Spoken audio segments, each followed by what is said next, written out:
Hi, my name is Ishmael, and this is a continuation of my thoughts on the current market and what you should be investing in. What I think is that, according to the official stats, there could be a reduction of employment, so unemployment could increase by about 20%. This is a crazy amount because if you take the stats from the beginning of the year, in January 2020, the official unemployment rate was 3.8%. If it increases by 20%, that's approximately 8 times the unemployment that it was in January. That's a huge amount of people who won't have jobs. That's a huge amount of people who won't be buying stuff. The markets, not just the jobs themselves, but what they buy, everything will be affected. Every single market in the UK will be affected if unemployment hits 20-ish%. Even if it doesn't, even if it only goes up to 10%. We hardly have ever been beyond the 10% mark. In fact, the highest unemployment rate in the recent years was in 2011, where it was only 8.1%. So if you think about the 2008 recession, which then slowly snowballed and slowly carried on, and according to the stats, the unemployment didn't actually hit its max until 2011, they're saying that just overnight we could lose that amount of people employment. Well, they're saying up to double, but assume it's only that amount. That's a staggering amount. It took that last recession 3 years to hit that amount, and now we're saying we could be happening in 6 months. So assume it does or assume it doesn't really make much difference. I'm sure everyone can agree that there will be jobs lost. How many? That's arguable. So what happens when jobs are lost? Well, unemployment goes up. We understand that. A lot of people will not be able to pay their mortgages, so there'll be people selling, so that'll bring prices down. But assuming we don't look at the sales market right now, and assume we look at the rental market. If we look at the rental market right now, then what happens when people lose their jobs? So when people lose their jobs, they're going to be on benefits. Now, if people are on benefits, then they have to pay their rents from the benefit system. So, if you say the average rent is about £700 a month, then the average that the local housing association will pay is about £400 a month. So it's about £300 a month short on the average rent.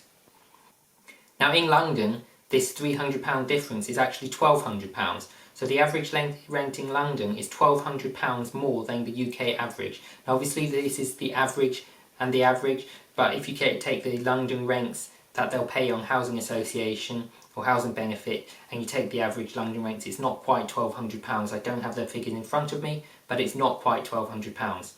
But it is, definitely, there is a difference. And the people in London, they're not going to have £1,000, £500 even above the benefit system when they're on benefits to pay for this rent difference.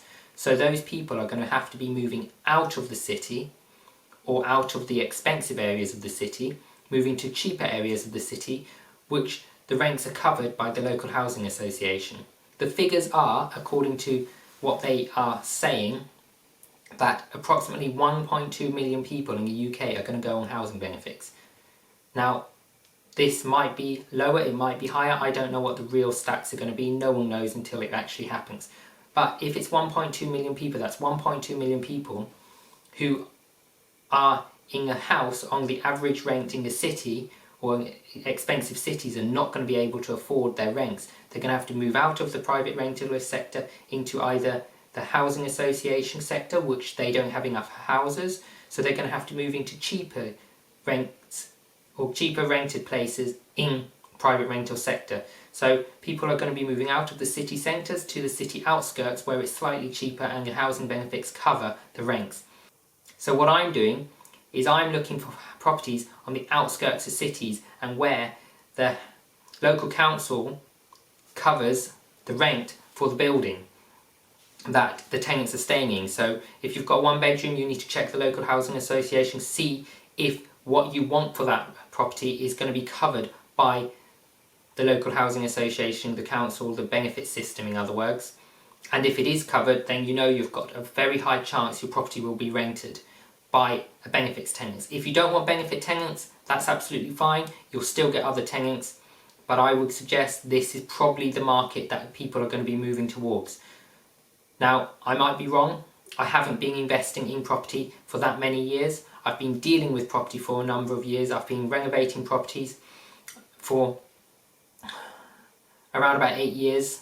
I started my first renovation project, but actually buy-to-lets and investing, I haven't been in it for much more than 2 years now. So I've only been a landlord for about 2 years. So I might be wrong. But I'm using this as my strategy at the moment because I think it's going to be the strategy of the future. So the other thing I'm doing is I'm fixing mortgage rates for 5 years. Now the reason I'm going 5 years and not 2 years is because I believe if the market does crash, I think that from what I've heard, I believe it's Savills official report in 2024, which is about 4 years from now. I say nearly 5 because I didn't get the date in 2024. It could be December, it could be January. So say in 4 years, they reckon the house prices should have risen 10 to 15%. That's assuming that it still drops. Their reports are saying the house price is going to drop 13%. So what they're predicting is it will drop 13% soon, in the next 6 months to a year, and then it will take a few years, it will stay quite low, or it might drop further. I don't know what they're predicting. After that, they're just saying that by the middle of next year it will have dropped 13%, and they're saying that in 2024 it will have risen 15%. So to come back to where it is, I'm not sure where that figure, how many years that is, but if it's going to be 1 year dropping, I don't assume it's going to come back up in 1 year. I know that it might come back up in 1 year. A lot of people say it rises quicker than it falls, but even if it rises quicker than it falls, I still think that it might fall beyond 1 year. It might fall for 15 months, 18 months, and then if you only have a 2-year fixed mortgage, then in 2 years' time, when you try and remortgage and get the property revalued, you're going to be not having the equity in it if you wait for a 75% loan to value mortgage. So I would suggest that you get your mortgages fixed now for 5 years. The reason is because in 5 years' time I believe the prices will be back where they are, if not higher. And I'm assuming worst case scenario they'll be back where they are. I really don't think that this recession will go on for more than 5 years with regards to house prices. It might. Some people are saying that it's going to pull the average price of the London homes down and the average price of city homes down because they're hyperinflated at the moment, and they're trying to bring, it's going to bring the country to a nice medium average, and it's going to bring the cheaper houses up, it's going to bring more expensive houses down. Now if the unemployment goes up, I believe that will happen. The cheaper houses are less likely to drop in value because people from larger cities, from towns, are going to be downsizing because they can't afford their rents, because they've maxed out their mortgages, they're on their absolute peak payments, and so on. So a lot of people are like keeping up with the Joneses. They try and max out all their credit cards and everything. So what you want to do is you want to target these people who are downsizing and not go for the higher expensive properties. So I think if you go for the lower than average property in the area, cheaper than average, I think you'll be hitting a very good market because you'll have the rental income from the people who are going on benefits. As long as the rents are below average and they're also in line with the benefit system, I think you'll be hitting the people who are downsizing, so that will stop the prices dropping as quickly and possibly make them shoot up extremely quickly, if not just stay stable or even rise in this. I mean, I know someone who has a property in the Bournemouth area, and they said in the 2008 recession the property value did not drop. Now this is because London and Bournemouth is a commuting area to London. So when London prices dropped, people from London moved out and actually moved into Bournemouth. Now when they moved into Bournemouth, that stopped the prices in Bournemouth dropping because people wanted to buy there. So I think that's still going to be the case. I think places like that might not drop as much. I'm not saying they won't drop, but if they do drop, I don't think they'll drop as much. And I also think that some people are saying the prices might even go up. I'm not sure about this.